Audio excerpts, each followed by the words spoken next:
ドラムロは聖戦士ダンバインに登場するオーラ・バトラー。あの国のドレイク軍の主力を務めた量産型オーラ・バトラーである。これがドラムロだ。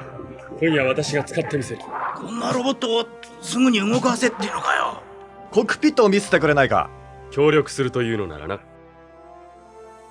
ドラムロの開発。ドレイク軍の初の量産仕様となったオーラ・バトラー。オーラ・バトラーの詳しい解説は別動画のオーラ・バトラー完全解説マニュアルをご覧ください。機体の設計・開発はドレイク軍の地上人ショットウェポンによるもの。ドラムロはオーラ・バトラー同士の格闘戦を想定した設計思想のため重装甲に重きを置いた機体となっている。なお、オーラ・バトラーの系列は高機動タイプと重武装・重装甲タイプに大別されることが多い。高機動タイプはダンバインをはじめ様々な機種が設計・開発された。しかし重武装・重装甲タイプは劇中ではドラムロ以外の機体は開発されることはなかった。直接の発展型が作られなかった理由としては、本機の完成度が非常に高く、アップデートのみで十分であったからである。先行してまずは12機が生産され、パイロット育成のための機体として運用された。ドラムロはあくまでとりあえずの機種だ。まずオーラ・バトラーに慣れてほしい。ドラムロの基本素材として強重ガッターが使用された。これはゲドやダンバインの主要材料であったキマイラグが加工後は人生が低下することが明らかになったこと、さらにはキマイラグの生息個体数が激減したことが理由であった。一方で使用部位を厳選しても大きくなってしまう筋肉、機体各部に設置したオーラ変圧器やオーラコンバーターなど必要とされる搭載機材の増加により機体内容積は拡大し、その結果各部が肥大したデザインとなった。武装はオーラソードを装備、接近戦を考慮して防御力に重点を置いているが、その反面小回りが利かないのが弱点。そこでオーラ・バトラーでは初となる火器フレイボム、オーラ・バルカンを追加で装備。なお初期生産機は固定武装未装備のままロールアウトしていたということであった。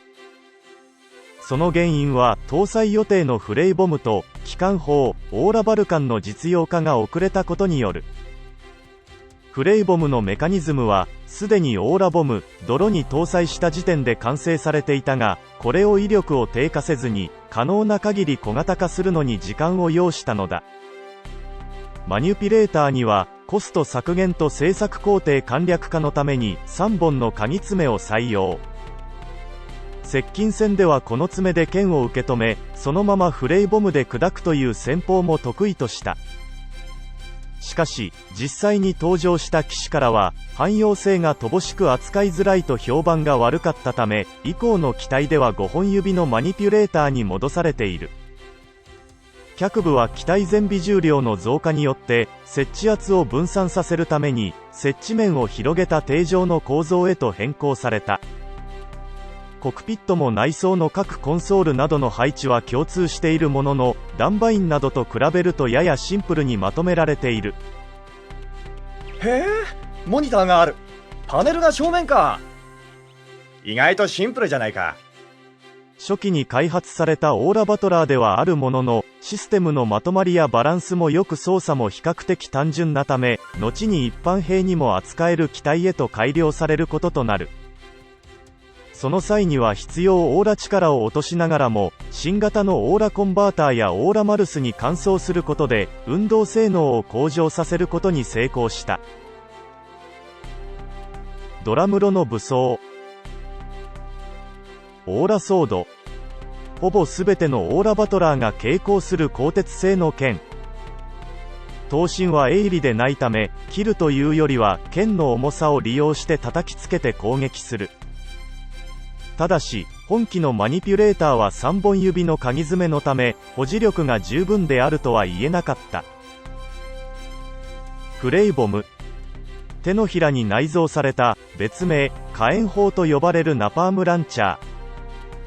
弾が着弾すると飛散して広範囲を焼き尽くす、いわゆる焼夷弾のような火器。オーラボムの泥に乗っていたものからフレイボムを装備してほしいという要望があったことから追加された。オーラバルカン。連射式の射撃武器でオーラショット等に比べると射程や威力は劣る。ただし小型のため機体のあらゆる箇所に装備できるのがメリット。口径に比べて砲身長が短く命中精度は良いものと言えなかったため、至近距離からの砲撃が基本戦術となる。口径は不明だがおそらく20ミリ程度、片腕に3連装で内蔵され、装弾数は1門につき30から50発であろうと推察される。オーラバルカンが省略されたバージョンの機体も確認できた。なお、トッド・ギネスが乗ったドラムロが手のひらからミサイルを発射している場面を確認できるが、正式な武器なのかどうかは定かではない。ドラムロのスペック。分類、オーラバトラー、所属、ドレイク軍、開発、ショットウェポン、設計、ショットウェポン、生産形態、量産機、全高、7.4 メット、重量、6.9 ルフトン、巡航速度、180リル、改良後の巡航速度、190リル、最高速度、220リル、改良後の最高速度、230リル、オーラ係数、0.88。必要オーラ力、10、限界オーラ力、なし、改良後の限界オーラ力、16、動力源、オーラコンバーター、主な登場者、バーン・バニングス、トッド・ギネス、ガラリア・ニャムヒー、ジェリル・クチビ、アレン・ブレディ、フェイチェンカ、ニー・ギブンなど。ドラムロの活躍。物語での初登場は、第1話、聖戦士立ち寄り。機体色には乱戦となった場合に敵味方識別を容易にする赤を採用。中には頭部まで赤い機体も存在した。マスターファイルオーラバトラーダンバインでは森林迷彩や暴言迷彩、砂漠迷彩などの機体も存在したとの情報も。なおドレイク軍の聖戦士トッドが登場した機体のカラーリングは青であるが、専用機かどうかは不明。本機はその見た目からなんとなくテントウムシがモチーフだと思われがちである。しかし実際はコガネムシ系の銅金 VV または銅金ブンブンというマニアックな虫がモチーフ。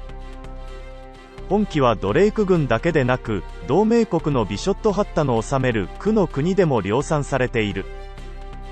ショットウェポンです。噂は我が区の国までも響いています。光栄です。これだけ素晴らしい機会があれば私たちの積年の念願が叶う日も近いですな。仰せの通りでございます。ドレイク軍の兵士の多くが登場した機体だが、ギブン家のニーギブンもラースワウ潜入時に一度だけ登場した。ドラムロの戦い方の一つに三位一体によるトリオコンビネーションという戦法がある。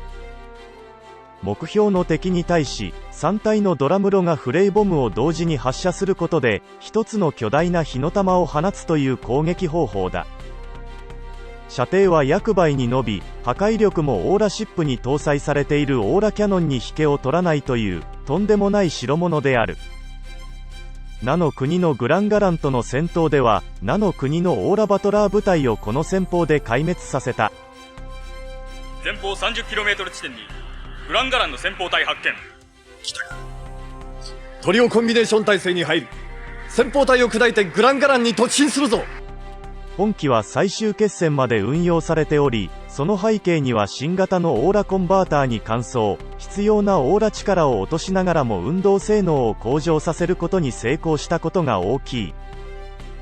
劇中では主にやられ役として登場することが多いが、この機体抜きでは聖戦士ダンバインは成り立たないと言っていいほどの存在感のある機体であった。